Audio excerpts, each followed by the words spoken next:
உலகெங்கும் நிறைந்திருக்கும் தமிழ் நேயர்கள் அனைவருக்கும் எமது மனமார்ந்த வணக்கம். நான் உங்கள் ஜோதிடர் அந்தியூர் சுதாகர், பாரம்பரிய முறை ஜோதிட ஆராய்ச்சியாளர். இன்று நாம் காணக்கூடிய தலைப்பு கன்னிராசி அன்பர்களுக்கு, அதாவது அசுரகுருவும் தேவகுருவும் இணையக்கூடிய காலம் பார்த்திங்கன்னா மே 14ஆம் தேதியிலிருந்து ஜூன் 2ஆம் தேதி வரைக்கும் சரியாக 18 நாட்கள் இந்த நிலை நீடிக்க போகுது. இந்த 18 நாளில் அசுரகுருவும் தேவகுருவும் இணையிறது உங்களுக்கு 10ஆம் இடத்துல இணைகிறார். ரொம்ப ரொம்ப எச்சரிக்கைக்குரிய ஒரு காலகட்டங்கள். ஏன்னா 10ன்றது தொழில் வேலை சார்ந்த இடம். 10இல் குரு இருந்தால் பதவி பறிபோகும்னு சொல்லுவாங்க. இதில் அசுரகுருவும் தேவகுருவும் இணைகிறாங்க. அப்போது இந்த இடத்துல ஒரு சில விதமான நெகட்டிவ் பாதிப்புகளும் இருக்குது, ஒரு சில பாசிட்டிவும் இருக்குது. அப்போது நீங்கள் என்ன செய்யணும், என்ன செய்யக்கூடாதுன்றதை இந்த காணொலியில் தெளிவாக விவரமாக நம்ம பார்க்கலாம். நம்ம சேனலை சப்ஸ்கிரைப் பண்ணாதவங்க பண்ணிக்கங்க, பெல் பட்டனை கிளிக் பண்ணி ஆல் ஆப்ஷனை கொடுத்துக்கோங்க. அப்போ தான் அடுத்தடுத்த காணொலிகள் உங்களை உடனடியாக அடையும். கன்னிராசி சொல்ல வேண்டியதே இல்லை. புதன் பகவானின் ஆதிக்கத்தில் பிறந்தவங்க. நான் ஒவ்வொரு முறையும் சொல்லுவேன், புதன் உச்சம் ப்ளஸ் ஆட்சி அடைகிறது இந்த இடத்துல மட்டும்தான். காலபுருஷ தத்துவத்தில் உங்களுடைய ராசி 6ஆம் இடத்துல இருக்குது.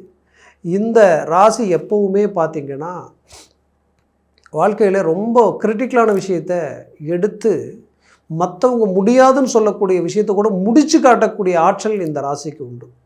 ஆனால் கன்னிராசி என்பர்கள் பொறுத்தவரையிலையும் மற்றவங்களுக்காக உழைக்கக்கூடியவங்க, குடும்பத்திற்காக ரொம்ப பாடுபடக்கூடியவங்க, தன்மானத்தை எந்த இடத்துலையும் விட்டு கொடுக்க மாட்டீங்க. அதே நேரத்தில் உங்களுடைய தன்மானத்துக்கு ஒரு பங்கம் வருதுன்னா அந்த இடத்துல 1,00,000 சரி, 50,000 இருந்தாலும் சரி, இது எவ்வளோவா இருந்தாலும் சரி, அதை விட்டு கொடுத்துட்டு கூட வெளியில் வந்துடுவீங்க. அந்த லெவலுக்கு வைராகியம் உங்களுக்கு ஜாஸ்தி. இதில் குறிப்பாக சொல்லணும்னா பர்ஃபெக்டாக இருக்கணும், கரெக்டாக இருக்கணும், ஒவ்வொன்றும் பர்ஃபெக்டாக இருக்கணும்னு எதிர்பார்க்கக்கூடியவங்க. நீங்கள் வைக்கக்கூடிய அன்பு அப்படியே பிரதிபலிக்கணும்னு எதிர்பார்ப்பீங்க. அந்த லெவலுக்கு எல்லாத்துலேயுமே தெளிவாக செயல்படக்கூடியவங்க. அதுவும் குறிப்பாக சொல்லணுன்னா 2ஆம் பாவம் உங்களுக்கு துலாம் இல்லையா, அந்த துலாம் இதில் 7+4 பாதகாதிபதியினுடைய இடம் இல்லையா, குரு பகவான். அப்போ என்னங்க நடக்கணும், உங்கள் வாழ்க்கையில் உங்களுடைய எதிர்முனையில் இருக்கக்கூடியவங்களெல்லாம் நீங்கள் ஒவ்வொரு முறையும் நீங்கள் பாதிக்கப்பட்டு தான் இருக்கிறீங்க. நீங்கள் பழகிறவங்க, உங்களுடைய வாழ்க்கை, திருமண வாழ்க்கை சார்ந்த ஒரு உறவு முறைகள் ரீதியிலையும் பார்த்திங்கன்னா ஏதாவது ஒரு மன அழுத்தங்கள் உங்களுக்கு இருந்துக்கிட்டே தான் இருந்திருக்கும். இந்த மன அழுத்தங்கள் எல்லாத்தையும் கடந்து வந்துட்டு இருக்கிறீங்க. அதே போல் கன்னிராசி என்பவர்கள் பல பேர் இன்றைக்கி வரைக்குமே ஒரு சொந்த வீடு கட்டுறதுக்கு உண்டான முயற்சிகள் ரொம்ப ஹார்ட் ஒர்க் பண்ணி முழுசாக முடிக்க முடியாமல், இன்னும் சிலர் அதற்குண்டான முயற்சிகளை எடுக்க முடியாமல், சிலர் எடுத்து பறி கொடுத்துட்டு நிற்கக்கூடிய நிலை, சிலர் நான் வாங்கின வீட்டுக்கு இன்றைக்கி என்னால் நிம்மதியாக இருக்க முடியலையேன்ற ஒரு மன அழுத்தம். இப்படி நிறைய விஷயங்களுக்கு ஆளானவங்க இந்த கன்னிராசி என்பவர்கள். ஏன்னா இந்த 4+7 அந்த பாதகாதிபதியுடைய இடம்ன்றதுனால அது என்னவோ நமக்கு மட்டும் ஏன் இப்படின்ற மாதிரியான ஒரு சில சூழ்நிலைகள். பட் இது எல்லாத்தையும் தாண்டி இவங்ககிட்ட இருக்கிற ஒரு ஹைலைட் என்னென்னா, இவங்களுடைய லைஃப் பார்ட்னர், அது ஆணாக இருந்தாலும் சரி, பெண்ணாக இருந்தாலும் சரி, கடகராசி என்பவர்கள் பெண்களுக்கும் சரி, ஆண்களுக்கும் நான் சொல்கிறது ஒன்று தான். கணவனுக்கு மனைவி கரெக்டாக அமையலைனாலும், மனைவிக்கு கணவன் அமையலைனாலும் அவங்கள அமைச்சு ஒரு நல்ல இடத்துக்கு கொண்டு ஒரு நல்ல ஃபோக்கஸில் நிறுத்துகிற ஒரு கெப்பாசிட்டி அவங்களுக்கு உண்டு. ஒன்றுமே இல்லை, எப்படி உங்களுக்கு இப்படி லைஃப் ஸ்டைல் அமைஞ்சது, உங்களுடைய வாழ்க்கை துணை ஏன் இப்படி இருக்குது அப்படின்ற அளவுக்கு ரொம்ப வீக்காக இருக்கிற இடத்துல அவங்கள அப்படியே மெருகேற்றி ஸ்ட்ராங் பண்ணி ஒரு ஹைலைட்டாக காட்டுறதில் இவங்க ரொம்ப வல்லமை படைத்தவங்க. இவங்களால் அவங்களுக்கு நல்ல ஒரு வேல்யூவை உருவாக்கிடுவாங்க. அப்பேற்பட்ட கன்னிராசி அன்பர்களுக்கு கண்டகச்சனி இப்போ 7 இருக்குது. அது ஒரு பக்கம் பாதிப்பு. 10ல் குரு வந்ததுலேருந்து வேலையில் பயங்கரமான உளைச்சல். இன்னொரு பக்கம் பார்த்தா தொழில் ரீதியில் இதுவரைக்கும் இல்லாத சில இடைஞ்சல்களையும் குழப்பங்களையும் சந்திச்சு ஆள் சாமர்த்தியத்தில் எல்லாத்தையும் கொண்டு வந்துட்டுருக்கிறீங்க. உங்களை தவிர வேறு யாராலையும் இது கொண்டு வர முடியாது. அப்பேற்பட்ட ஒரு சில இக்கட்டான நிலைமைகள் எல்லாத்தையும் கடந்து வந்திருக்கிறீங்க. ஆனால் இப்போ நீங்கள் எதிர்பார்க்குறது ஒன்று 11க்கு உச்ச குரு வந்துட்டால் போதுமே அப்படின்னு எதிர்பார்க்கக்கூடிய அந்த குரு பெயர்ச்சியை நெருங்கிக்கிட்டு இருக்கிறீங்க. பட் அதற்கு நடுவில் பெரிய ஒரு ஸ்பீட் பிரேக் நிற்கிது. அதுதான் இந்த அசுரகுருவும் தெய்வகுருவும் இணைய போகிறாங்க. இவங்க இணைஞ்சு 18 நாள் தான் நிற்க போகிறாங்க. இந்த 18 நாள் ரொம்ப முக்கியமாக சில விஷயங்களில் எச்சரிக்கை இருக்க வேண்டியதை நான் முதல்ல சொல்லிடுறேன். அதை கேட்டுக்கங்க. அப்புறம் நீங்கள் என்ன செய்யலான்றதையும் சொல்கிறேன், அது உங்களுக்கு ஹைலைட்டாக இருக்கும். அப்போது ஃபஸ்ட்டு நீங்கள் செய்யக்கூடாத சில விஷயங்கள் என்னென்னா, ட்ராவலிங்னா இன்றைக்கி நீங்கள் வண்டி வாகனங்கள் எப்படின்னா, ஒன்று வண்டியிலையோ இல்லை கார்லேயோ இன்றைக்கி நிறைய பயணம் பண்ணக்கூடியவங்க இருப்பீங்க. நீங்கள் பயணம் பண்ணும் பொழுது இந்த 18 நாளில் ரொம்ப எச்சரிக்கையாக டிரைவிங் பண்ணுங்க ஒன்று. அடுத்தது உங்களுடைய வாகனத்தை மற்றவங்கக்கிட்ட கொடுத்து அவங்க தான் கேட்டு எடுத்துகிட்டு வானாலும் அவங்க எடுத்துகிட்டு போகிற நேரம் அது ஒரு இன்சிடெண்ட் ஆச்சுன்னா அதுவும் உங்களுக்கு விரயமாக மாறிடும். அதுலேயும் அவசியம் தவிர்த்துறது இந்த 18 நாளைக்கு ரொம்ப முக்கியம். அடுத்தது இன்னொருத்தரை வண்டி ஓட்டுங்கன்னு சொல்லி நீங்கள் உட்காந்துட்டு போகிறது தவிர்த்துறது நல்லது. அடுத்தது வேகமாக வண்டியை ஓட்டுறவங்களுக்கு பின்னாடி உட்காந்துக்கிட்டு போகிறத கம்பல்சரி அவாய்ட் பண்ணுங்கள். அப்படி போனாலும் கொஞ்சம் பொறுமையாக போப்பா அப்படின்னு சொல்லி நிதானமாக போக முயற்சி எடுங்க. இது உங்களுக்கு. அடுத்தது உங்களுடைய பிள்ளை, உங்களுடைய புத்திர பாக்கியங்கள், உங்களுடைய பிள்ளைகளுக்கு நீங்கள் சொல்ல வேண்டியது அதே நீங்கள் போக்குவரத்து விஷயத்தில் ரொம்ப கவனமாக இருக்க சொல்லுங்கள். செயற்கை சிநேகிதத்தோடு சேர்ந்து இந்த நேரத்தில் ட்ராவலிங் அங்கங்கே அனுப்புறது பண்ணுறது எல்லாத்தையும் அவாய்ட் பண்ணிவிடுங்க. அப்படியே போனாலும் ரொம்ப எச்சரிக்கையோட உங்களுடைய ஃபோக்கஸில் எது செஞ்சாலும் தப்பில்லை. இது ரொம்ப கவனமாக இருங்க. எதிர்பார்த்த ஒரு ரிசல்ட் உங்கள் பிள்ளை கொடுக்கல, நான் இவ்வளோ பர்சன்டேஜ் எதிர்பார்த்தேன் பட் இவ்வளோ பர்சன்டேஜ் தான் வந்ததுன்னா தயவுசெய்து அவங்கள ஃபோர்ஸ் பண்ணாதீங்க. அவங்கள ரொம்ப பேசிட வேண்டாம். இந்த நேரத்தில் அவங்கள ஃப்ரீயாக விடுங்க. அவங்க அடுத்ததுக்கு உச்ச குரு வரப்போகிறாரு, உங்களுக்கு நல்ல ரிசல்ட்டை தரப்போகிறாங்க. அவங்க நல்லா படித்து உங்களுக்கு ஒரு நல்ல ஒரு சந்தோஷத்தை கொடுக்கறதுக்குண்டான காலம் இருக்குது. அதனால் இதை நினச்சி வருத்தப்பட வேண்டாம். அடுத்தது இன்னும் அவங்கள அடுத்த கட்டத்துக்கு கொண்டு போகிறதுக்கு என்ன பண்ணலான்றதை மட்டும் நல்லா யோசித்து அவங்களுக்கு ஒரு நல்ல ட்ராக்கை கிளிக் பண்ணி விட்டுருங்க.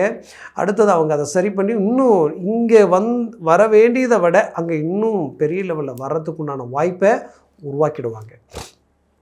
அடுத்தது பிள்ளைகளுடைய திருமண விஷயத்தில் கஷ்டப்பட்டு அவங்களுக்கு பார்த்து ஒரு இடத்துல திருமணம் பண்ணியிருப்பீங்க. ஆனால் அந்த திருமணம் பண்ணினதுலேருந்து பார்த்தா ஏதாவது ஒரு சலிப்பு சங்கடங்கள் வந்துக்கிட்டே இருக்குது. குறிப்பாக இதை விட்டால் டைவர்ஸ் வரைக்கும் போயிடுமோன்ற அளவுக்கு எல்லாமே சில பயம் இருந்திருக்கும். அதுவும் பொண்ணு எடுத்த பக்கம் அந்த சைடு எல்லாமே உங்களுக்கு நெகட்டிவாகவே இருக்குது. எதுவுமே ஒத்து வர மாதிரி இல்லையன்ற குழப்பம் உங்களுக்குள்ளே இருந்துக்கிட்டே இருக்கும். அப்போது அந்த குழப்பம், அந்த டென்ஷன், அந்த விதமான அந்த பிரச்சனைகள், பாதிப்புகள் இருக்குது இல்லையா, அதை இந்த 18 நாளில் எந்த வித வாக்குவாதமோ ஆர்கியூமெண்ட்டும் வேண்டாம். ஃப்ரீயாக விட்டுருங்க. கொஞ்சம் நிதானமாக செயல்படுங்க. புதுசாக எந்த வித ஒரு தேர்ட் பர்சனுடைய என்ட்ரியும் விட வேண்டாம். அவங்க தான் உங்களை குழப்பி விடுவாங்க. அவங்க தான் அந்த இடத்துல இன்னும் பிரச்சனையை பெருசாக்குவாங்க. குறிப்பாக அவங்க சைடில் இருக்கிற உறவினர்கள் ரீதியில் உங்களுக்கு பெரிய லெவலில் தலைவலி இருந்துக்கிட்டே இருக்கும். அது ரொம்ப கேர்ஃபுல்லாக இருங்க. அடுத்தது பார்த்திங்கன்னா, இந்த நேரத்தில் அவசியம் செய்யக்கூடாத ஒரு விஷயம் என்னென்னா, நீங்கள் பெரிய லெவலில் இன்வெஸ்ட்மெண்ட் பண்ணி ஏதாவது பிஸ்னஸ் பண்ணலான்றதை மறந்துடுங்க இந்த 18 நாள் மட்டும். அடுத்தது ஏதாவது ஆன்லைனில் இதில் இவ்வளோ போட்டால் இவ்வளோ வரும் அப்படின்ட்டு யார் எதை சொன்னாலும் அதை எடுத்துக்காதீங்க. எதுலேயுமே புதுசாக இன்வெஸ்ட்மெண்ட் பண்ணாதீங்க. அதே நேரத்தில் உங்களுக்கு வேண்டியவங்களாக இருப்பாங்க, நட்பு ரீதியில் இருப்பாங்க. ஏன்னா கன்னிராசி என்பவர்கள் ஆல்ரெடி நிறைய ஏமாந்தது அதில் தான். நமக்கு வேண்டியவங்க நம்ம கேட்குறாங்க, இவங்க ஒரு பிஸ்னஸ் பண்ணுறாங்க, கொடுத்தா நாளைக்கு அவங்க கரெக்டாக கொடுத்துருவாங்க. அவங்க வளர்ச்சி அடைகிறதுக்கு தான் நம்ம செய்கிறோம், நமக்கு வேண்டியவங்க தான் நிறைய கொடுத்து ஏமாந்தவங்க அதிகம். அதனால் குறிப்பாக இந்த 18 நாள் அந்த மாதிரி யாருக்கு எந்த பணத்தையும் கொடுத்தீங்கனாலும் அதுவும் உங்களுக்கு தலைவலியாக மாற வாய்ப்புகள் இருக்குது. அதுலேயும் ரொம்ப கவனத்தோடு நீங்கள் செயல்படுறது தான் நல்லது. ஆச்சுங்களா? அடுத்தது உங்களுக்கு இன்னொரு விஷயத்தையும் சொல்லிடுறேன், அதையும் நீங்கள் மைண்டில் நல்லா வச்சுக்கிங்க. இதில் குறிப்பாக சொல்லணுன்னா, உங்களுடைய ஆரோக்கியத்தில் ரொம்ப கேர்ஃபுல்லாக இருங்க. உங்களுக்கு பிரச்சனை என்னென்னா, நீங்கள் யாரை நம்புறீங்களோ, யார் நமக்கு வேண்டியவங்க நமக்கானவங்கன்னு நினைக்கிறீங்களோ அவங்க 4 வாரத்தை உங்கள்கிட்ட நெகட்டிவாக மற்றவங்க பற்றி பேசுவாங்க. நீங்கள் 1-2 சொல்லுவீங்க, அதுக்கு பதில் கொடுக்குற மாதிரி. கடைசியில் அந்த 1-2 வச்சு 10 மாற்றி அங்கே கொண்டு போய் போட்டு கொடுத்து உங்களுடைய நிம்மதி சந்தோஷத்தை கெடுத்துருவாங்க. படுத்தா தூக்கம் இல்லாத அளவுக்கு குழப்பங்கள் அதிகமாகிடும். நீங்கள் வேலை செய்கிற இடத்துல இதுதான் நடக்கும். அப்புறம் வேலைக்கும் தேவையில்லாத பிரச்சனைகள் வந்துடும். தேவையில்லாத டாக்குமெண்ட் சம்மந்தப்பட்ட பிரச்சனை என்றைக்கும் நடந்த சில விஷயங்களை இன்றைக்கி தேவையில்லாத குழப்பத்தை உருவாக்கி உங்களுடைய வேலையவே பாதிக்கப்பட வைக்கக்கூடிய அளவுக்கு சூழ்ச்சிகள் நடக்கும். அதனால் இந்த விஷயத்தில் எல்லாத்தையும் கேர்ஃபுல்லாக இருங்க. இதனால் தூக்கம் கெட்டு போயிடுவீங்க. தூக்கம் கெட்டிங்கன்னா உடம்பு கெட்டு போயிடும். உடம்பு கெட்டுதுன்னா ஆரோக்கிய ரீதியில் தேவையில்லாத பிரச்சனைகளை சந்தித்து நீங்கள் மருத்துவ பாதிப்புகளுக்கு ஆளாகக்கூடிய நிலைமை உருவாயிடும். அதை மனசில் வச்சுக்கிங்க. அப்போது நீங்கள் இந்த நேரத்தில் எது இருந்தாலும் டென்ஷனாக எடுக்காமல் பொறுமையாக பேசி பொறுமையாக அழகாக வெளியில் வாங்க. செய்கிற பிஸ்னஸ் ரீதியில் உங்களுடைய கிளைண்ட் யார் வந்து உங்களுக்கு ஆப்போசிட்டாக பேசினாலும் அவங்கள சமாதானப்படுத்தி அடைப்ப பாருங்கள். பார்ட்னர்ஷிப் ரீதியிலையும் தேவையில்லாத வாக்குவாதங்களை வச்சுக்க வேண்டாம். குறிப்பாக கணவன் மனைவி கொஞ்சம் ஏமாந்தீங்கன்னா உங்களுக்குள்ள பிரச்சனை வந்துடும். ஏற்கனவே பல பிரச்சனைகளை சந்தித்தவங்களும் கன்னிராசி என்பர்கள் தான்.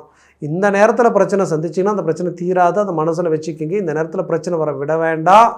இப்போ எதுவாக இருந்தாலும் சமாதானமாக பேசி அழகாக டேலி பண்ணி வெளியில் வாங்க. அடுத்த காலகட்டங்களில் எல்லாத்தையும் நீங்கள் ஃபேஸ் பண்ணிடுவீங்க. பட் இங்கே ட்ராப் ஆச்சுன்னா அப்புறம் அதை சரி பண்ணுறது ரொம்ப கஷ்டம். மனசில் வச்சுக்கிங்க.